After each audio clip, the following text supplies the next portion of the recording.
अब मैं आपको वो 5 कारण बताता हूं कि ये जो है अभी ये किसान है नहीं। और एक और चीज मैं पहले इसके कहना चाहता हूं, इसके पहले मैं 5 कारण दूंगा आपको। ये अन्नदाता कौन है? ये कौन अन्नदाता है? केरल का किसान अन्नदाता नहीं है, तमिलनाडु का किसान अन्नदाता नहीं है, कर्नाटक का किसान अन्नदाता नहीं है, आंध्र प्रदेश का किसान जो है अन्नदाता नहीं है, तेलंगाना का किसान अन्नदाता नहीं है, उत्तर प्रदेश का किसान अन्नदाता नहीं है, मध्य प्रदेश का किसान अन्नदाता नहीं है, मणिपुर का, राजस्थान का, गुजरात का, महाराष्ट्र का, कहीं का किसान अन्नदाता नहीं है। सिर्फ एक जगह का किसान अन्नदाता, वो पंजाब। राइट राइट सर, ये प्रोपेगेंडा करते हैं ये लोग। इनको एमएसपी नहीं चाहिए, इनको देश में अराजकता फैलानी है। मैंने बहुत सर, मैं बड़े, किसी ना किसी को तो आवाज उठानी पड़ेगी ना सर, किसी ना किसी को तो बोलना पड़ेगा। हमारी ट्रोलिंग हो जाएगी इंटरनेट पे, यार मत बोलो, अरे भाड़ में गई ट्रोलिंग। किसी ना किसी को तो बोलना पड़ेगा। बहुत हो गया ये बॉर्डर रोकना, ये करना, गुंडागर्दी करना। सर ये लाखों रुपए के ट्रैक्टर पे 2-2, 3-3 लाख रुपए के म्यूजिक सिस्टम लगाते हैं।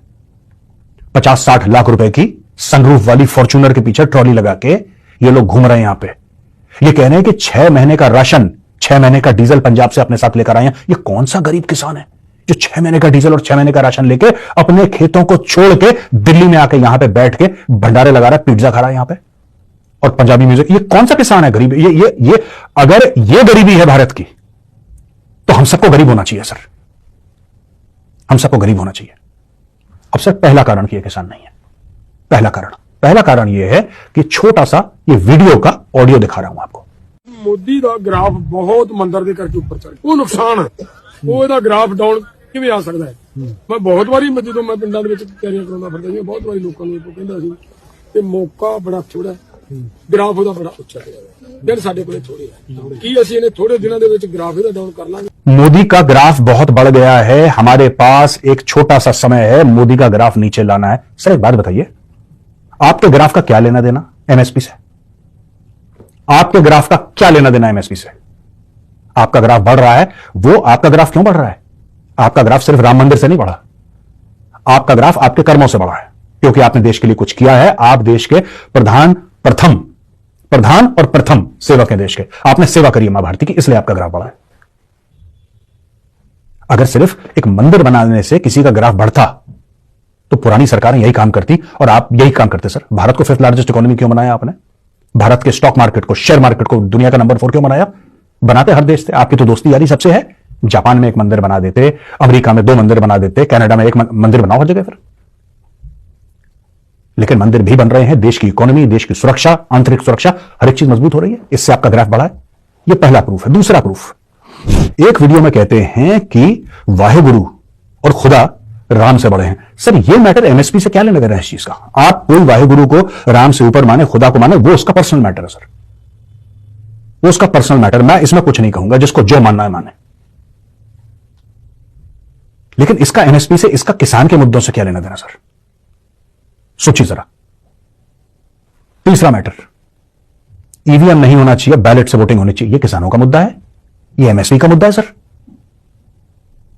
ये देखिए, सुनिए। एक तो ना सरकार है जो तानाशाही पे उतराई है, देखो जो वोटें हैं वो बैलेट पे होनी चाहिए, फिर तानाशाही कम रहेगी। अब ईवीएम से वोटें उतारना सरकार किसी की भी नहीं सुनेगी सारे। चौथा कारण, पार्लियामेंट में जो लोग घुसे थे उसमें एक लड़की थी नीलम आजाद, उसको छोड़ना एक डिमांड आई है।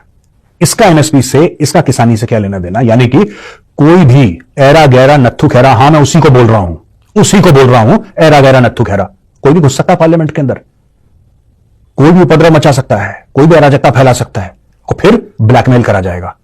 पूरे देश के सर पे पिस्तौल रखी जाएगी कि यहां पे किसान आ गया है भाई, किसान डर जाओ, पीछे हट जाओ, अन्नदाता आ गया है। और नीलम आजाद क्योंकि अन्नदाता के परिवार से है, तो भाई नीलम आजाद जाके पार्लियामेंट को फूंक दे, गोली चला दे, बम फोड़ दे, स्मोक कैंडल मार दे अंदर, कोई दिक्कत नहीं है, घर की बात है, छोड़ो उसको। यह हमारी एक डिमांड है। सुनिए वीडियो उसका भी। नीलम आजाद जो पार्लियामेंट गई थी, वो बेटी और उसके साथ 4-5 और थे, उनको तुरंत रिहा करे केंद्र सरकार। और 5वां कारण, ये किसान को देखिए साहब। ਅਸੀਂ आजाद पंजाब की चाਹੁੰਦੇ, ਸਾਂਝਾ पंजाब, खालिस्तान पंजाब। ये भाई साहब ये कह रहे हैं कि पंजाब को भारत से अलग होना चाहिए, हमें खालिस्तान चाहिए, ये कह रहे हैं सर। इसमें ये एमएसपी का मामला है सर, ये किसानी का मामला है। और जो विद्या रानी है, जो कांग्रेस की नेता है, वो क्या कह रही हैं? किसानों में शराब बांटो। ये आखिरी मौका है हमारे पास घेरने का। कोई कह रहा है ये आखिरी मौका है, मोदी का ग्राफ चढ़ रहा है, बहुत कम समय है। कोई नेता ये कह रहा है शराब बांटो इनमें।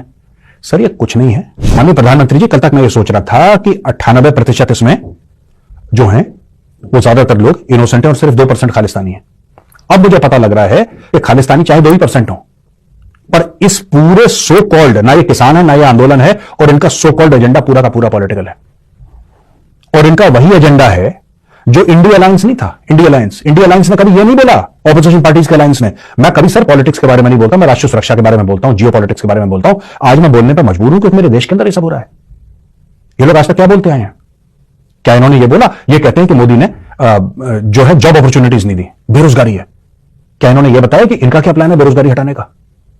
कह रहे जी चीजें महंगी हो गई। भाई आपका क्या प्लान है चीजों को सस्ता करने का? ये कुछ नहीं बताया। ये सारे लोग क्यों इकट्ठा हुए? क्योंकि मोदी को हटाना इनका एक एजेंडा है और फिर आपस में लड़ पड़ेंगे। इसलिए मैं बता रहा हूं सर, ये इनके स्पॉन्सर्स हैं, राइट? और ये लोग जो हैं यहां पे, इनका क्या एजेंडा है? क्या इनका ये एजेंडा है? अभी किसी ने जो स्ट्रॉन्ग स्टेटमेंट्स हैं, जो स्ट्रॉन्ग स्टेटमेंट्स इनमें से आ रहे हैं, वो कैसे आ रहे हैं सर?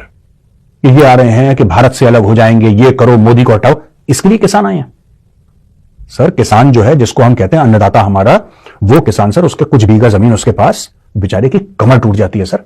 40 साल की उम्र में ऐसा लगता है जैसे 70 साल का बूढ़ा होगा, और उनको एक्चुअली प्रॉब्लम है और सरकार को उन किसानों की मदद करनी चाहिए। लेकिन ये जो आए हैं ये किसान नहीं है सर।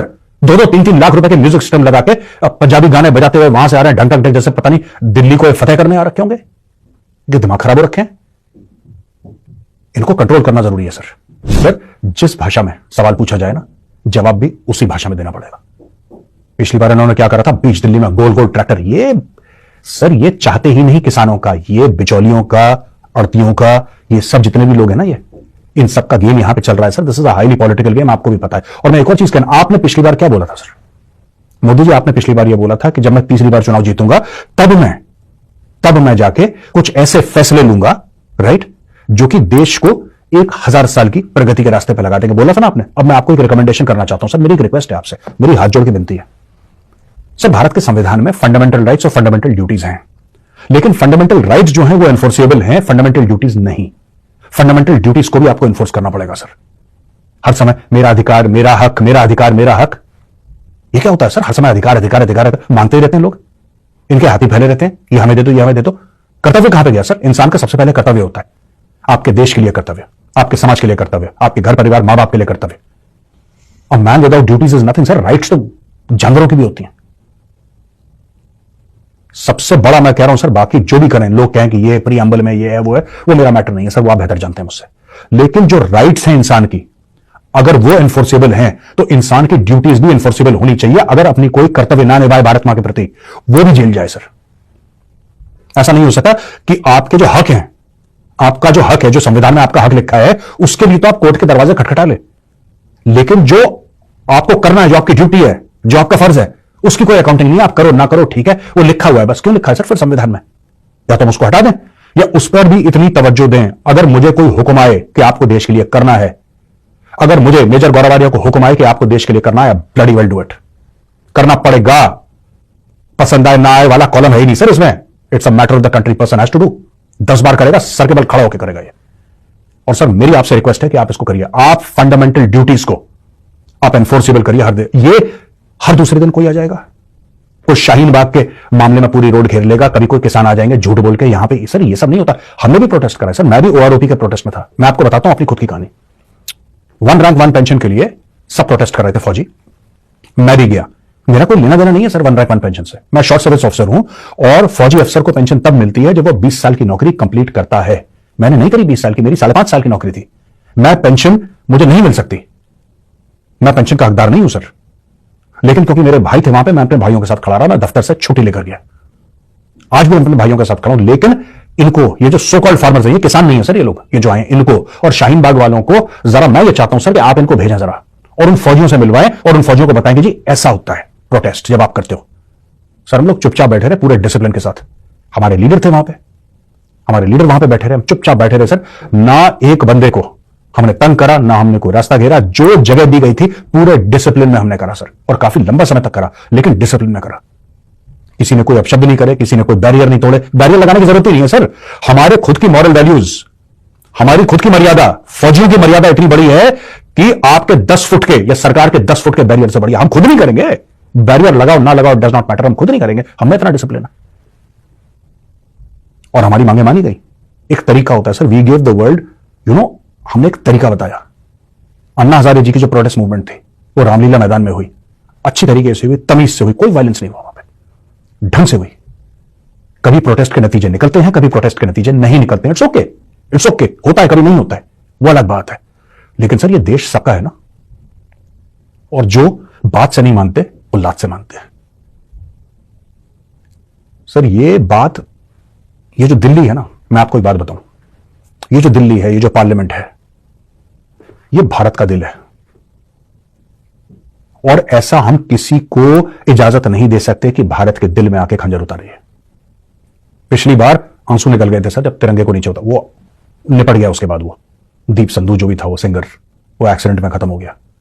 लेकिन यहां पे ट्रैक्टर फैला रहे हैं, यहां पे खालिस्तान का झंडा,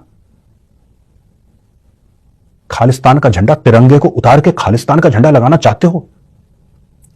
जिंदा नहीं जाएगा कोई वापस, ऐसा हो नहीं सकता। और मैं दिल्ली के जितने भी मेरे भाई हैं और जो मेरे भाई बहन यहां पे नोएडा में हैं, दिल्ली, फरीदाबाद, हर जगह, मैं उनसे सिर्फ एक चीज रिक्वेस्ट कर रहा हूं, ये काम सिर्फ सरकार का नहीं है, काम सिर्फ पुलिस का नहीं है। जितना ये तिरंगा भारतीय सेना का है उतना तिरंगा आपका है। आपके सामने तिरंगे का अपमान होगा, आप खड़े रहेंगे? नहीं, आपके सामने कोई तिरंगा को जलाने की कोशिश करेगा, अपने पैरों के नीचे डालेगा, आप खड़े रहेंगे? इस दिन के लिए आपके मां बाप ने आपको पाल पोस के बड़ा करा था। इस दिन के लिए आप स्कूल जाते थे तो सावधान में खड़े होकर जनगण गाते थे आप, इस दिन के लिए, कि आपके सामने कोई तिरंगे की बेइज्जती करे, बेगुरमती करे तिरंगे की, और आप देखते रहें कि पुलिस कुछ आएगी। पुलिस कुछ नहीं आएगी, आपका देश है, आपका देश है। मैं अकेला हूं सर, प्रधानमंत्री जी, मैं अकेला हूं। मेरे सामने कोई हाथ लगाए तिरंगे को, मेरे सामने हाथ लगाए तिरंगे को, महादेव की सौगंध, उसकी पतंग न उड़ा दी ना मैंने, मैं अपनी शक्ल नहीं दिखाऊंगा पब्लिक में कभी। सर ये बहुत हो गया, ये बहुत हो गया। हम लोगों का ब्लैकमेल, सर पे आके बैठना, सर पे हमारे नाचना हर दूसरे दिन, और फिर बाद में विक्टिम कार्ड प्ले करना कि हमारे साथ बड़ा जुल्म हो रहा है, जुल्म हो रहा है। अभी इन्होंने जुल्म देखा नहीं है।